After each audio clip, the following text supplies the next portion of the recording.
여야가 국회 의사 일정에 전격 합의하면서 4.16 개각에 따른 인사청문회 후폭풍으로 얼어붙은 전국에 물꼬가 트였습니다. 하지만 26일 청문회가 열리는 김오수 검찰총장 후보자와 법사위원장 배분 문제를 둘러싼 대치가 이어지면서 전국은 여전히 안개 속입니다. 주요 전국 현안 박창환 장안대 교수 그리고 서성교 건국대 특임 교수 두 분과 진단해 보겠습니다. 어서 오십시오. 네, 안녕하세요. 네, 어제였죠. 여야가 이제 5월 의사 일정에 전격 합의를 했습니다. 이렇게 이제 전국에 이제 물꼬가 트였는데요. 자, 이게 어떻게 합의가 이루어진 건지 그 배경 한번 짚어볼까요? 네, 지난 재보선 승리 이후에 국민의힘에서 법사위원장을 다시 좀 우리에게 달라, 이렇게 재배치되는 게 맞다. 이러고 이제 사실상 이게 안 이루어지면 보이콧까지 시사를 하면서 국회가 좀 얼어붙는 그런 모양새였거든요. 그런데 이제 검찰총장 인사청문회가 이루어져야 되고 또 이런 현안들이 있다 보니까 아마 득보다 이제 실보다 득이 많다 이렇게 판단한 것 같아요. 그래서 일단은 법사위원장 교체 없이 21일 날 본회의를 열어서 민생법안 처리하고 또 26일 날 검찰총장 후보자에 대한 인사청문회까지 이렇게 해서 5월 달 임시국회에 대한 의사 일정의 합의는 이뤘습니다. 물론 아직도 법사위원장 논란은 계속 이제 이어질 수밖에 없는 부분인데 그럼에도 불구하고 야당이 일단 합의를 한 것은 지난 장관 인사청문회 때 어떻게든 낙마를 한 명 시켰잖아요. 여론의 우위를 이었는데 이런 부분들을 조금 더 이제 소위 인사청문회 랠리를 좀 더 이어가겠다. 그래서 여론의 우위를 좀 지속하겠다. 이런 뜻이 있기 때문에 5월 임시국회가 그래도 열리게 됐다. 이렇게 봐야 되겠죠. 네, 소 교수님은 야당의 입장 변화 어떻게 해석하십니까? 네, 결국은 현실적, 정치적 타협이다 이렇게밖에 볼 수 없습니다. 왜냐하면 김오수 검찰총장 후보자의 인사청문회가 법정 기간이 있거든요. 대통령이 5월 7일 날 제가했기 때문에 5월 20일 안에는 이제 인사청문회를 하고 5월 26일까지 1차로 청문 보고서 채택해서 해야 되는데 만약에 하지 못하게 되면 대통령이 다시 10일간 기간을 주고 재요청을 할 수 있습니다. 만약에 국회에서 인사청문회가 이루어지지 않으면 그 책임을 국회에 미루고 대통령이 검찰총장을 임명할 수 있기 때문에 그 부담을 야당이 지지 않기 위해 가지고 아마 타협을 한 것 같고요. 여당 입장에 봤을 때도 지금 검찰총장 공석이 2달간 되고 있습니다. 빨리 검찰총장을 임명을 하고 그다음에 부동산 관련된 여러 가지 법들이 있는데 부동산 대책들도 이번 민생 법안으로 처리해야 하기 때문에 여야 간에 일단 쟁점이 되고 다툼의 여지가 많은 것은 뒤로 미뤄두고 일단은 현실적 타협을 했다라고 보여집니다. 네. 그러면 이제 이 김오수 검찰총장 후보자인 인사청문회 다음 주에 이제 진행이 되기로 이제 합의가 됐습니다만 이게 어떻게 진행될지 한번 짚어보겠습니다. 국민의힘 쪽에서는 일단 이 김오수 후보자가 문재인 정부의 이제 방탄 검찰총장이다 이러면서 계속 이제 부적격이라고 그렇게 강조를 해왔는데 아무래도 이제 그 정치적 편향성 문제 이 부분이 이제 이번 청문회에 큰 이슈가 될 것으로 보이는데요. 어떻게 전망하시는지요? 야당 측에서는 김오수 후보자 임명 그 내정 이 발표 날 때부터 이제 부적격 인사다 이렇게 아주 딱 규정을 했어요. 무슨 개인적인 문제, 도덕성 문제 이런 사유는 아니고요. 그동안에 이제 법무부 차관을 갖다가 오래 했잖아요. 그러다 보니까 소위 문재인 정부의 검찰 개혁에 힘을 실은 사람이고 그리고 무엇보다도 야당 쪽에서 입장에서 볼 때는 예를 들어 조국 장관 사태가 났을 때도 뭔가 검찰과의 그런 그 과정에서 정권 편을 든다 이런 이제 어떤 그 이야기들이 들려왔었고 무엇보다 김학의 출금 사건과 관련돼서 조사를 받은 부분들 이런 것 때문에 좀 뭐랄까요 청와대나 여당 편을 드는 그런 검찰총장 아니냐 이 부분을 갖다가 이제 부각을 하고 있는 것 같아요. 이제 거기에 대해서 여당 측에서는 일단 이 김학의 출금 사건 이거에 대해서 굉장히 이제 좀 뭐랄까요 엄호를 아주 강력하게 하면서 검찰이 지금 너무 무리한 수사를 하는 거 아니냐 이러면서 김오수 후보자를 방어하는 데 좀 집중할 것으로 보이기 때문에 개인적인 갈등보다는 검찰 개혁의 성격 그리고 그 속에서의 김오수 후보자의 역할 이런 부분들이 좀 상세하게 어떤 몇 월 며칠 날 뭐 했죠 이런 것들을 가지고 둘러싼 논쟁이 아마도 좀 치열하게 펼쳐지지 않을까 싶습니다. 네, 지금 언급하셨습니다만 여러 가지 좀 제기될 만한 쟁점 중에 하나가 또 이 김학의 전 법무차관의 이제 불법 출금 사건 관련해서 이제 이 김호수 후보자가 서면 조사를 받았죠. 이 부분이 뭐 어떻게든지 조명이 될 수 있을 것 같은데요. 어떻게 전망하시는지요?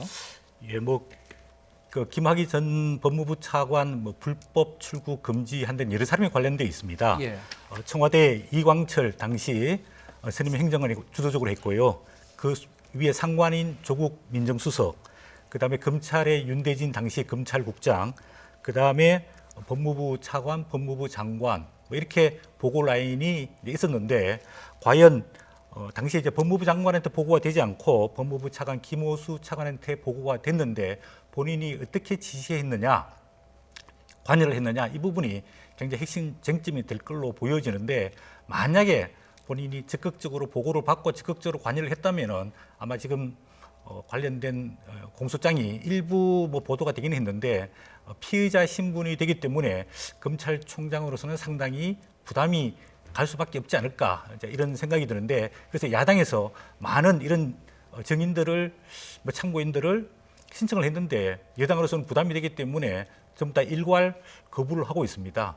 이런 측면을 봤을 때 사실 청문회가 열리면은 관련된 사람들을 다 이제 참고인으로 불러가지고 구체적인 사실관계에 대해서 물어보도록 하는 게 그리고 국민들한테 도리고 또 야당으로서는 당연히 해야 될 과제라고 느껴집니다. 아까 청문회 과정에서 교수님께서 여러 가지 말씀하셨지만은 제가 보기에는 이제 문재인 정부가 임기 1년 남았지 않습니까? 이제 정부 마지막이거든요. 이때 검찰총장의 역할이 굉장히 중요하거든요. 네. 과거 사례를 보면은 마지막에 친인척 비리라든지 이런 걸로 해서 그 정부가 이제 레임덕에 빠지게 되는데 이거를 지키기 위한 검찰총장 역할이 굉장히 중요한 거거든요. 그런 측면에 봤을 때는 어떤 이런 불법성의 문제도 중요하지만은 검찰총장이 정치적인 중립성과 객관성을 가지고 이 정부에서 드러나 있는 정권 관련된 여러 가지 월성 원전 관련된 수사라든지 라임 옵티머스 사태에 대한 수사라든지 이런 부분을 과연 제대로 객관성과 공정성을 가지고 할 수 있겠느냐. 또 두 번째로는 앞으로 이런 약간 스캔들성의 사건들이 많이 터질 가능성이 많은데 이런 거에 대해서 검찰총장으로서 정치적 독립성을 가지고 제대로 수사를 할 수 있겠느냐.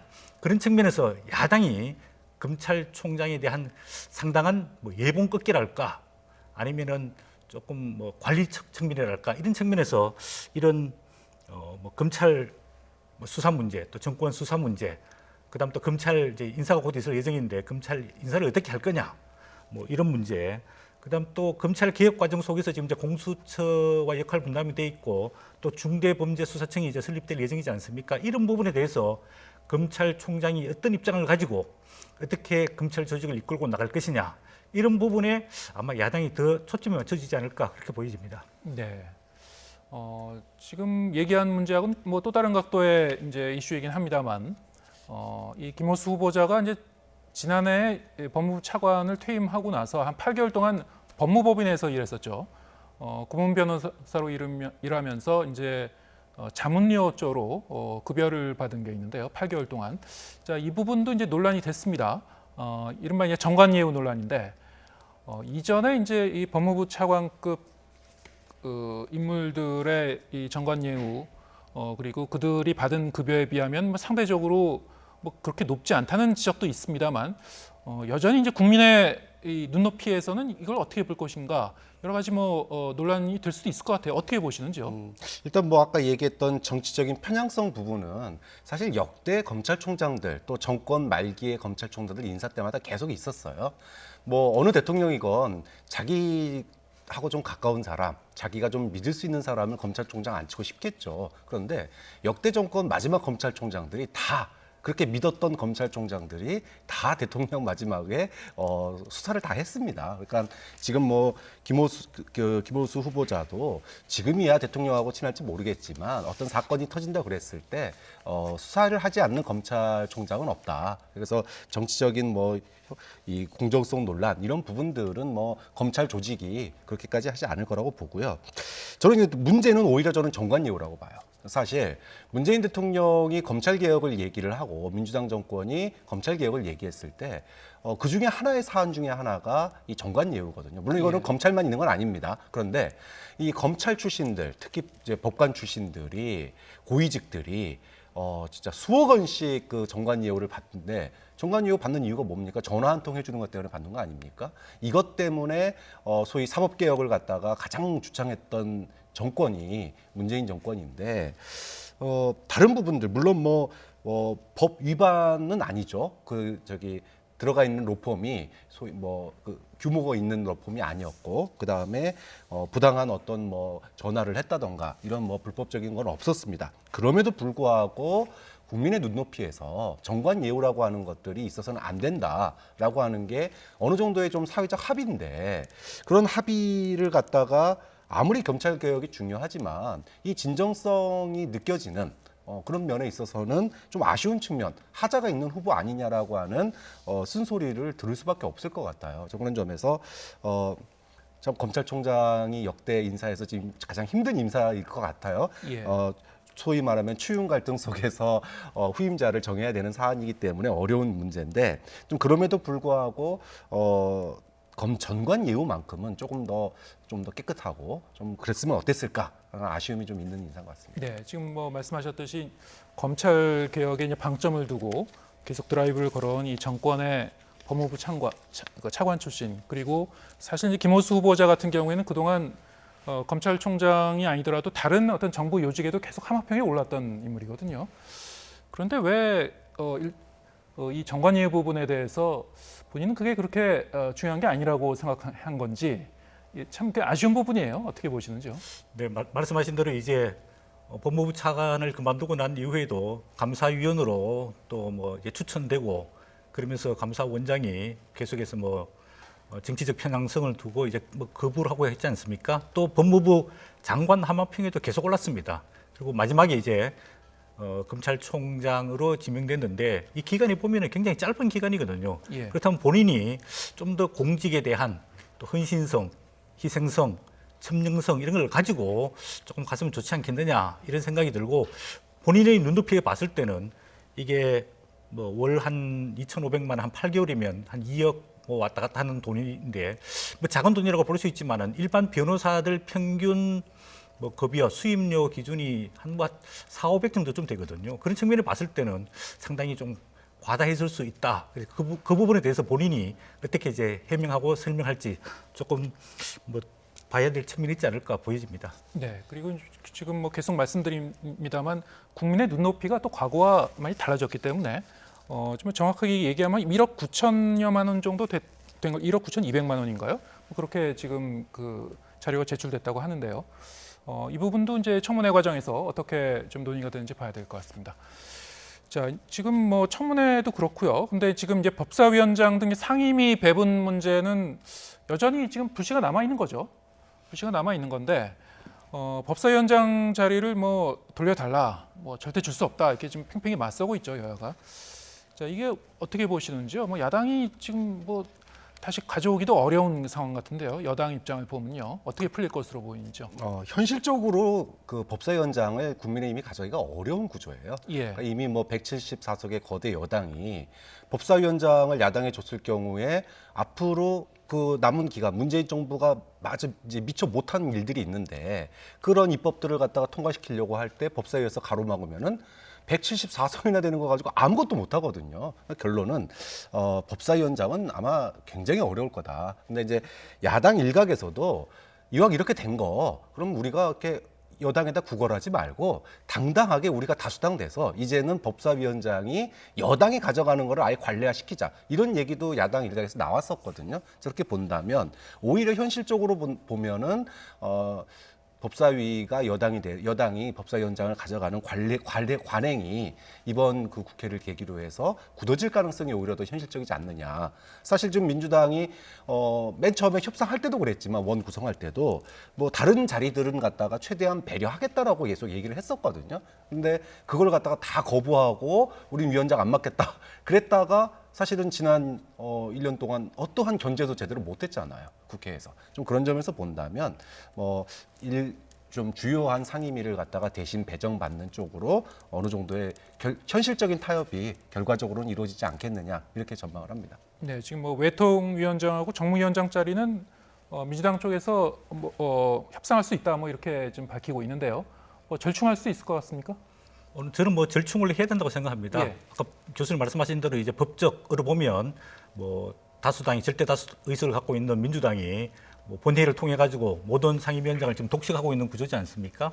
근데 이제 마침 4개 상임위원장이 지금 공석으로 비어 있기 때문에 윤호중 민주당 원내대표 또 김기현 국민의힘 원내대표 두 분 다 굉장히 합리적인 대화론자단 말이에요. 그러면 이 비정상을 좀 정상화 시켜 가지고 국회에서도 좀 힘의 균형 또 대화와 타협, 협치가 이루어질 수 있는 구조를 만들 수 있는 계기를 했으면 좋겠다 이런 생각이 듭니다. 물론 이제 법사위원장이 과거에는 관행적으로 야당이 많이 맡아왔습니다. 왜냐하면은 법사위원장은 법사위원회는 모든 상임위원회의 상원격입니다. 그래서 상임위를 통과한 법들이 모두 법사위원회를 통과해야지 본회의에 오를 수 있거든요. 그런 측면에서 캐스팅 보트를 쥐고 있는 게 법사위원회고 법사위원장인데 이런 부분에 대해서도 좀 민주당이 전향적 조금 자세를 바꾸는 게 필요하지 않을까. 그리고 결국은 18개 상임위원장을 민주당이 다 독식하면서 사실은 민주당 지지자들도 그동안에 180석 가까운 의석에다가 국회 상임위원장을 다 독식하고 있는데 왜 제대로 일을 못하느냐 이런 비판이 있단 말이에요. 그러면은 그런 좀 소위 말하는 독주 이런 프레임에서 벗어나기 위해서라도 좀 법사위원장뿐만 아니라 이렇게 전반적인 국회 상임위원장들을 다시 좀 재협의해서 적절하게 여당과 야당이 의석수에 맞게끔 균형을 맞추게끔 재분배하는 그런 좀 전향적인 자세가 좀 필요하지 않을까 이런 생각이 듭니다. 예, 알겠습니다. 이번에는 뭐 다음 이슈로 계속 이어가겠습니다. 민주당에서 요즘 그 송영길 대표가 추진하는 부동산 정책을 놓고 계속 이제 불협화음이 나오고 있는데요.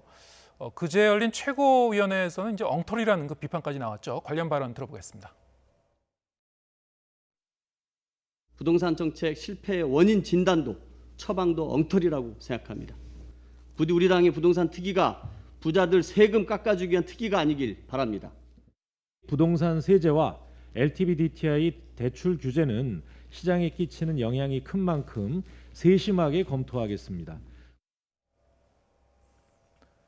네, 이제 송영길 대표가 사실 이제 경선 때부터 이제 규제 완화에 대한 자기 입장을 이제 밝혀왔었던 건데 지금 들어보면은 이제 이 부동산 뭐 종부세라든가 양도세 완화하는 등등의 문제를 과연 어떻게 볼 것인가? 이게 이제 부자 감세냐? 뭐 아니다. 이건 다른 어떤 그 우리가 가야 될 방향이다. 이게 지금 그 당내에서 이른바 이제 친문 강경파와 그리고 이제 그 송영길 대표의 입장 이게 좀 계속 좀 맞서고 있는 그런 그 모양새예요. 어떻게 보십니까? 네, 이제 딜레마에 빠졌습니다. 예. 그러니까 혹 되려다가 혹 하나 더 붙였어요. 그러니까 부동산 값 잡겠다고 소위 말해서 대출 규제하고 그다음에 세금을 갖다가 강화했는데 부동산 값은 못 잡고 오히려 그 강화된 그 대출 규제, 대출 강화, 그다음에 세금 강화 이 부분이 역으로 지금 공격으로 돌아왔습니다. 그러니까 지금 소위 조세 저항의 분위기가 이제 형성이 됐고요. 그럼 이걸 낮추려고 이제 시도를 하다 보니까 이렇게 되면은 이거는 예를 들어 종부세 같은 경우에 우리나라에 있는 건물들의 97%가 종부세 대상이 아니고 국민의 50%가 무주택자인데 그 3%를 위해서 세금을 깎아주느냐? 그럼 당연히 이거는 부자 감세 아니냐? 이런 이제 소위 그 안 만들어낼 논란을 갖다가 스스로 만들어버린 거예요. 좀 그런 점에 있어서 분명히 딜레마에 빠진 건 분명한 것 같습니다. 이 부분을 뭐 지금 재산세 감면 기준 완화 이 부분은 어느 정도 좀 합의가 된 것 같아요. 이 부분은 합의가 됐는데 종부세 기준을 갖다가 그럼 재산세 완화했는데 종부세도 완화해야 될 거 아니냐 여기에서 조세 저항을 갖다가 좀 어느 정도 좀 완화시키자라고 하는 송영길 대표 측과 이거는 부자 감세다 원칙은 지켜야 된다라고 하는 요 사이에 지금 이제 팽팽한 것 같습니다. 그 사이에 이제 좀 뭐랄까요 절충안이 나오기는 했어요. 그러니까 1주택자 같은 경우에는 세금 내려고 집할 수는 없지 않습니까? 그러니까 이거를 갖다가 집할 때까지 유예를 해주자. 그래서 나중에 집할 때 그 세금을 갖다가 정산하는 걸로 하자. 이런 이제 타협안도 좀 나오고 있거든요.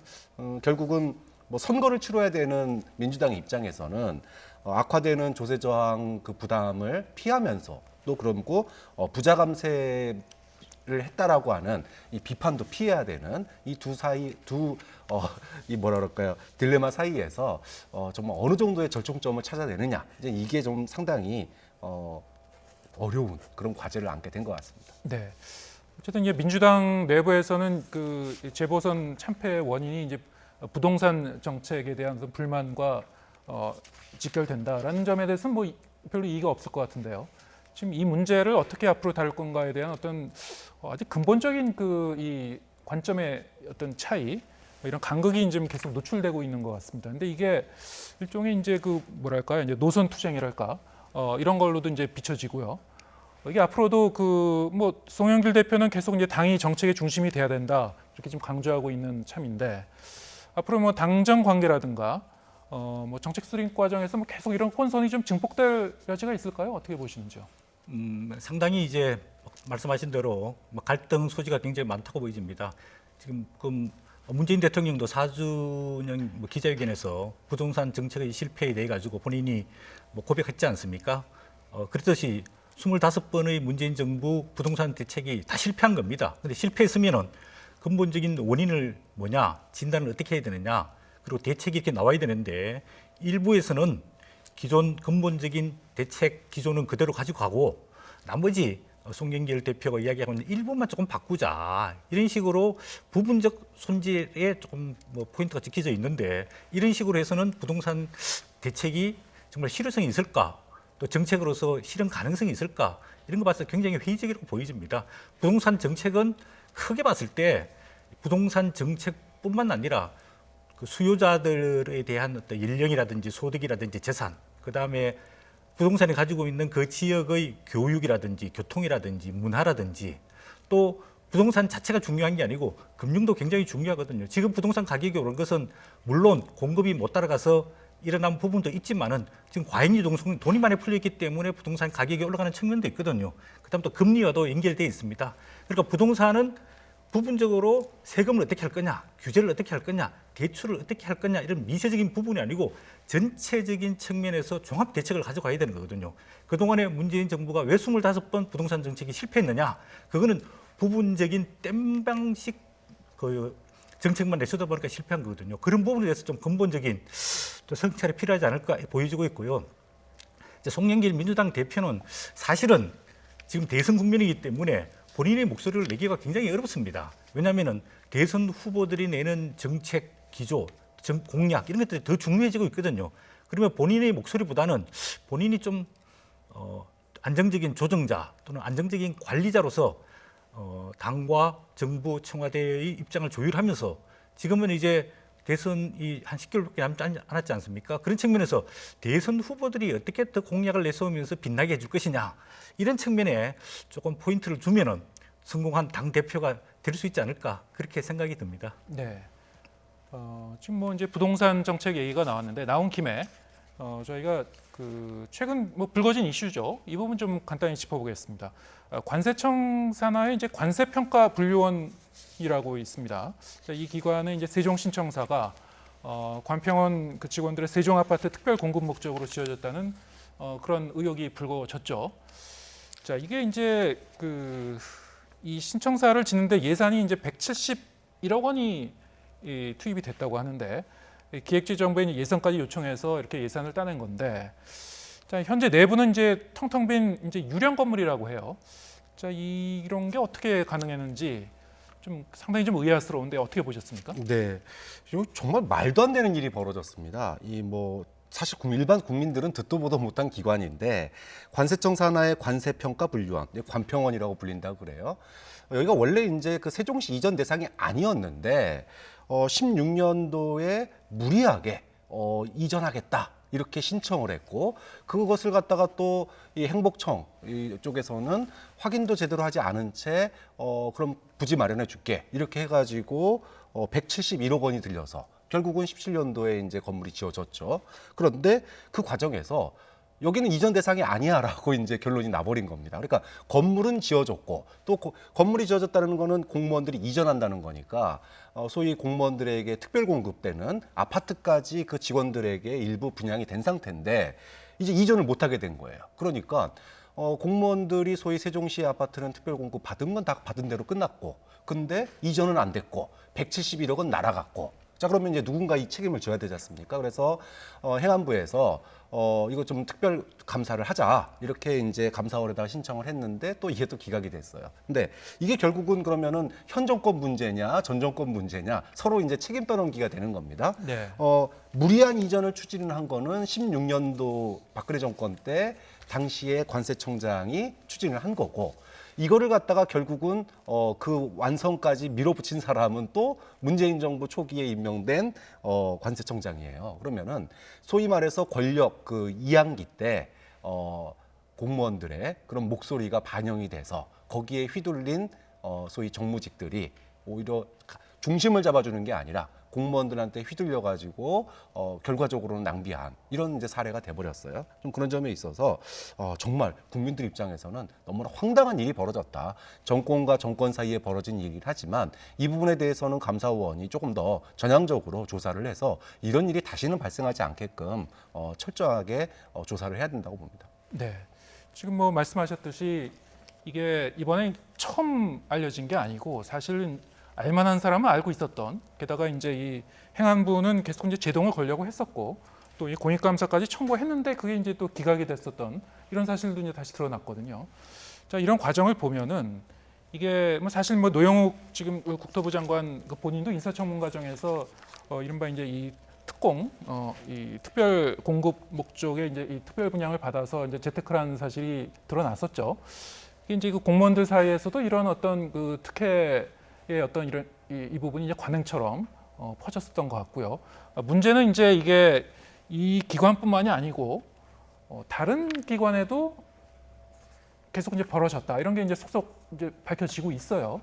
자 이게 좀 계속 좀 쟁점이 될 것 같습니다. 어떻게 보시는지요? 예, 기존에는 이제 뭐 세종시가 건립되면서 공무원들이 이전을 해야 되니까 공무원들을 위해서 이제 특별 분양 혜택이 있었습니다. 근데 초창기에는 아파트 가격이 그렇게 비싸지 않았고, 그다음 최근에 와서 이제 부동산 가격이 오르면서 아파트 가격이 많이 올랐는데 그 부분을 탓하기는 어려운 것 같고요.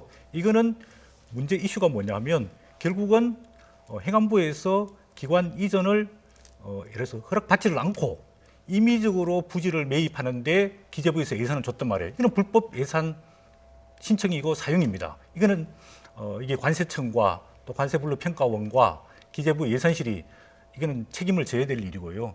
그 다음에 이 부분에 아까 말씀하신 대로 건물은 지었는데 171억을 들여서 결국은 이전 허가를 받지 못하니까 그 건물이 지금 유령 건물이 돼 있단 말이에요. 이 부분에 대해서 누가 어떻게 책임을 질 거냐? 이 부분이 첫 번째 문제고요. 두 번째는 아까 말씀하신 대로 아파트 이제 특별 공급 문제가 일반인들과 다르게 특혜를 준단 말이에요. 이 부분도 앞으로는 왜 공무원이라고 해가지고 특별 공급 혜택을 줘야 되느냐, 이 부분에 대해서도 다시 한번 좀 검토해 볼 필요가 있고, 만약에 공무원이 거기 가서 실거주, 실소유를 하고 있는 부분에 대해서는 괜찮은데 단기간에 뭐 전매를 한다라든지 아니면은 두 채를 갖고 있으면서 또 뭐 다주택자로서 아파트를 실제 거주는 하고 있지 않으면서 또 뭐 예를 들어 전세를 놓는다든지 이런 목적으로 소유하고 있는 부분에 대해서는 좀 철저하게 조사를 할 목적이 있고요. 지난번에 부동산 대책 나오면서 전국 공무원에 대한 뭐 아파트 부동산에 대한 조사를 전면적으로 실시하겠다 그랬는데 이런 중앙행정부처 빈 곳들부터 빨리 좀 차근차근하게 해서 국민들이 느끼고 있는 어떤 상실감, 또 분노 이런 것들에 대해서 정부가 좀 적극적으로 나설 필요가 있고, 이 부분은 여러 부처가 관련돼 있기 때문에 감사원에서 빨리 감사에 돌입해서 행안부, 그다음에 기재부, 그다음 관세청, 관세분류평가원 이 부분에 대해서 철저하게 조사를 해서 책임 소재를 따지고 규명을 하고 재발 방지 대책을 세워야 된다고 보여집니다. 예. 지금 뭐 정치권에서 이제 문제 제기가 됐습니다만, 뭐 국무총리도 이 부분에 대해서 위법성 여부 이제 조사하고 취소할 수 있는지 여부도 이제 앞으로 이제 조사하도록 이제 지시를 했는데요. 앞으로 이제 이 부분이 어떻게 좀 철저히 조사가 이루어질지 계속 좀 지켜봐야 될 것 같습니다. 자, 오늘은 여기까지 듣겠습니다. 박창환 장환대 교수 그리고 서성교 건국대 특임 교수 두 분과 함께했습니다. 고맙습니다.